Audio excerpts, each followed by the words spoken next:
일단 여러분들이 많이 실수하는 거 4가지를 좀 가져왔습니다. 5분 투자로 10억을 아껴보자. 안녕하세요. 직방TV 절세의신 제네시스입니다. 자, 최근 들어서 많이들 알고 계실 텐데 정부가 또 부동산 대책을 내놓는다고 합니다. 아마 이 영상을 보시는 순간에는 대책이 나왔을 수도 있겠습니다. 이르면 17일 날 발표를 한다고 했었는데 그 전에 뭐 좀 이런저런 기사들이 많이 나오고 소문 같은 거 많이 들으셨을 텐데요. 일단 중요한 거는 소문이라던가 그런 거에 휩쓸리지 마시고 냉정하게 나와 있는 내용을 보시고 객관적으로 대응하시는 게 좋다고 생각합니다. 그래서 오늘 영상은 저희가 조금 더 빨리 준비를 해가지고 여러분들께 보내드리는 영상이고요. 편집상에 이런 미흡한 부분이 있더라도 여러분들이 양해해 주시고 끝까지 들어봐 주시면 감사하겠습니다. 자, 정부의 대책이 나와서 내가 살던 지역이 아니면 내가 아는 지역이 비규제 지역이었는데 규제 지역으로 묶였다. 어떻게 되는지 한번 보겠습니다.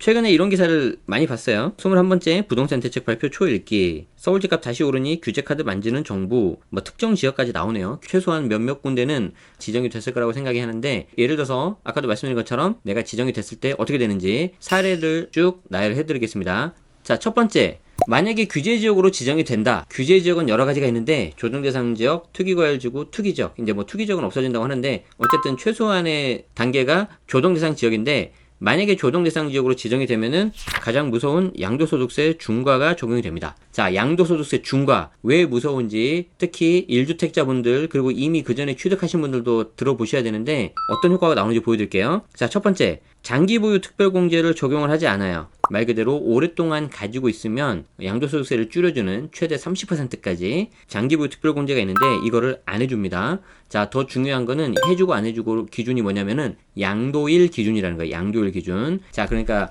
A 지역이 비규제 지역이었는데 여기에서 내가 뭐 5년, 10년 전에 샀다 하더라도 이 A 지역이 규제 지역으로 묶이는 순간 지정이 되고 나서 이후에 양도를 하면은 이거 그대로 적용된다는 거죠. 자, 조심하셔야 되고요. 그것만 있는 게 아닙니다. 기본 세율에 가산 세율이 붙어요.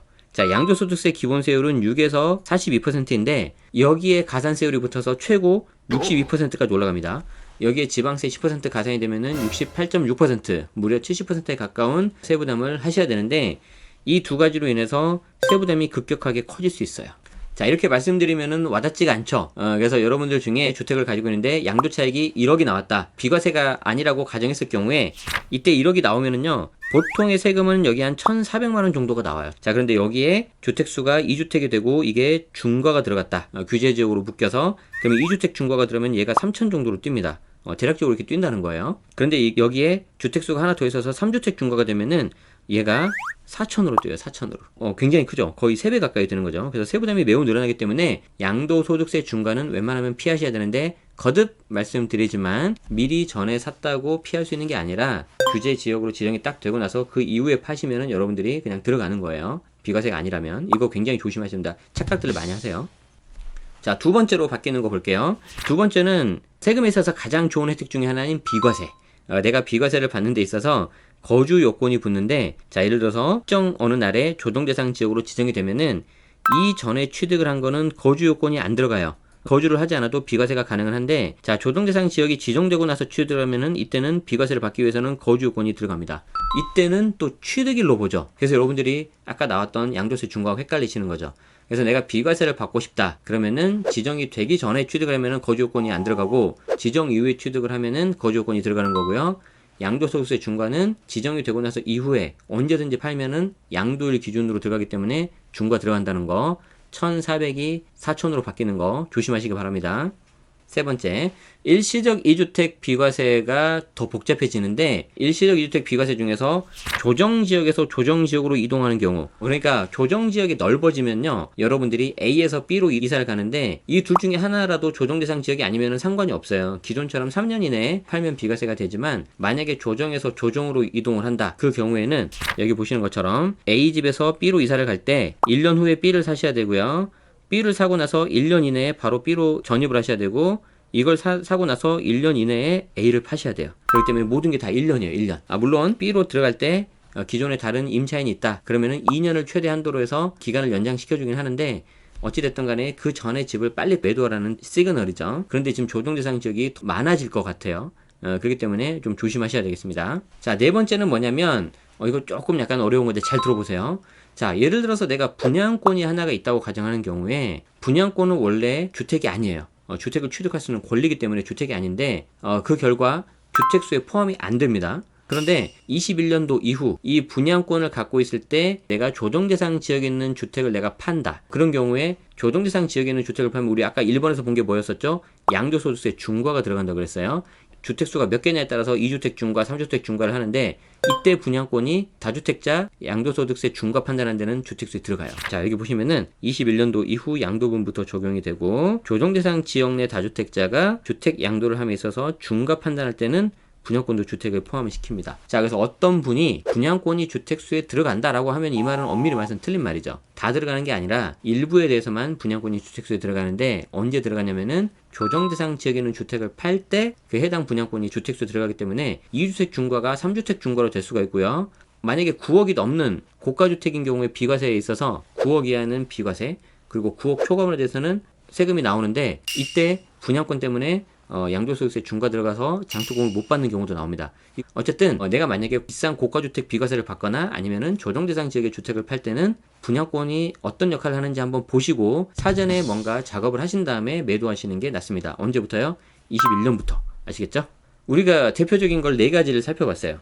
양도세 중과도 봤고요. 거주요건 들어간다는 거 봤고요. 그리고 일시적 주택 비과세 더 복잡해진다는 거죠. 그리고 분양권도 주택수에 포함이 된다, 가능하다. 무조건 되는 건 아니지만 이 외에도 여러 가지가 있죠. 대출, 청약, 특히 대출 같은 경우에는 한도가 줄어버리고요. 청약 같은 경우에도 자격이 더 타이트해지고 세금적인 부분에 있어서는 종부세가 훨씬 더 강화가 되죠.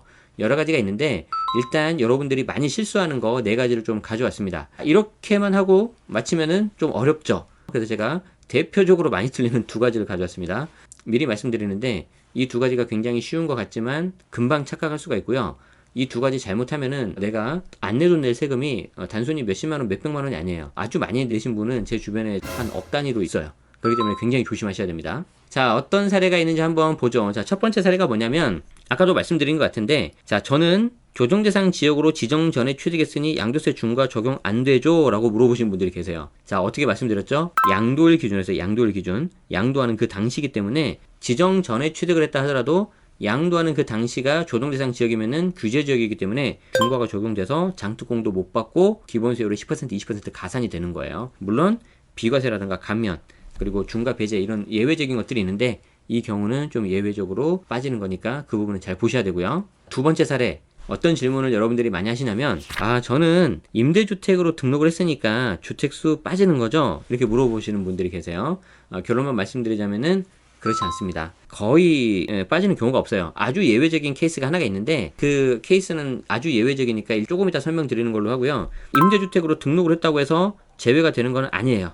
자, 그래서 임대주택으로 등록한 주택이 주택수에서 빠지지 않기 때문에 꽤 많은 세금을 낼 수가 있어요. 비과세라고 착각하시는 게 비과세가 아닐 수도 있고 그렇기 때문에 우리 직방TV 절세의신에서 제가 여러 번 사례를 드렸습니다. 그래서 한번 관련된 내용도 한번 찾아보시면 더 좋을 것 같고요. 이렇게 넘어갈 수 없기 때문에 제가 하나만 설명을 드릴게요. 그러면 언제 임대주택 등록을 하면 주택수에서 빠지나요? 제가 하나만 말씀드릴 건데 거주주택 양도세 비과세 특례인데 이게 좀 어려워요. 여기서 거주주택 양도세 비과세 특례는 자, 이거예요. 일단 집이 많죠. 다주택자에 해당이 되는 거고요. 이 갈색 집은 실제 거주하는 집이고 여기 파란색은 임대주택으로 등록한 집이에요. 무슨 말이냐면 등록한 임대주택이 있는 상태에서 내가 거주하고 있는 주택을 팔 때 비과세를 받을 수 있는 방법이 거주주택 양도세 비과세 특례인 것이고 그 외에 1주택 비과세, 일시호주택 비과세하고는 좀 다른 거예요. 자, 그래서 거주주택은 전세대원이 2년 이상 거주를 해야 되고 등록한 임대주택은 구청 세무서 양쪽 등록을 해야 되고 5년 이상 의무임대 해야 되고 등록 당시 기준시가가 6억 이하 이런 여러 가지 요건을 갖춰야지 거주한 주택을 양도할 때 이게 비과세를 받을 수가 있습니다. 근데 여러분들이 굉장히 좀 이게 어렵고 복잡하기 때문에 아마 직방TV 절세의신 4화로 제가 기억을 하는데 기존에 있던 영상을 보시고 좀 차분하게 보시면 되고요. 나는 해당이 없다 그러면 요 정도만 아셔도 될 것 같아요. 중요한 게 뭐다? 임대주택 등록했다고 주택수 빠지는 거 아니다. 정말 이거 자주 틀리기 때문에 꼭 조심하시기 바랍니다. 여러분들의 그 약간 좀 힘들어하는 표정이 지금 화면 너머로 지금 보이고 있는 것 같습니다. 저도 처음에 이거를 공부하고 적용했을 때는 굉장히 어려웠어요. 그래서 규제 지역이 아니었다면 그래도 조금 수월하게 매수도 하고 매도도 하셨을 텐데 이게 규제적으로 지정이 되면서 아주 조심해야 되는 변수가 굉장히 많이 생깁니다. 사실 지금까지 직방TV 절세의신 1년 약간 넘게 진행을 했었는데 좀 기본적인 거 위주로 많이 했었어요. 그런데 규제 지역이 좀 더 넓어지고 규제책도 좀 많아지면서 부득이하게 좀 더 어려운 말씀 더 자주 드리는 거, 이 부분은 양해 말씀 드리고요. 여러분들이 지금까지 내용을 다 이해 못 하셔도 되는데 이거 하나만 기억하시면 돼요. 자, 만약에 내가 집이 조정대상 지역에 있는 주택이다. 조정대상 지역에 있는 주택을 내가 양도하겠다, 팔려고 한다. 그러면은 다른 거 생각하지 마시고 인근에 있는 세무사님 찾아가시기 바랍니다. 그것도 두 분 혹은 세 분한테 찾아가야 돼요. 그분들도 사람이기 때문에 때로는 실수할 수가 있어요. 그래서 그걸 가지고 여러분들 뭐라 하지 마시고 그냥 내가 좀 더 찾아봐야 되겠구나, 그렇게 생각을 하시고 반드시 전문가하고 찾아가서 사전에 반드시 상담을 좀 하시고 계약서 작성하시는 거 정말 강추드리겠습니다. 아시겠죠? 계속해서 좀 규제책이 나오고 있는데 여러분들 이런 상황일수록 적용되는 거 좀 차분하게 알아보시면서 우리 직방TV 절세의신과 함께 절세법을 함께 찾아보면은 좋겠습니다. 자, 오늘 굉장히 길고 어려우셨을 텐데 긴 영상, 어려운 영상 들어주시느라고 굉장히 수고 많으셨고요. 도움이 되셨다면 좋아요와 구독도 부탁 한번 드리도록 하겠습니다. 저는 지금까지 직방TV 절세의신 제네시스였고요. 다음 주에도 도움되는 정보로 여러분들 앞에 인사드리도록 하겠습니다. 감사합니다.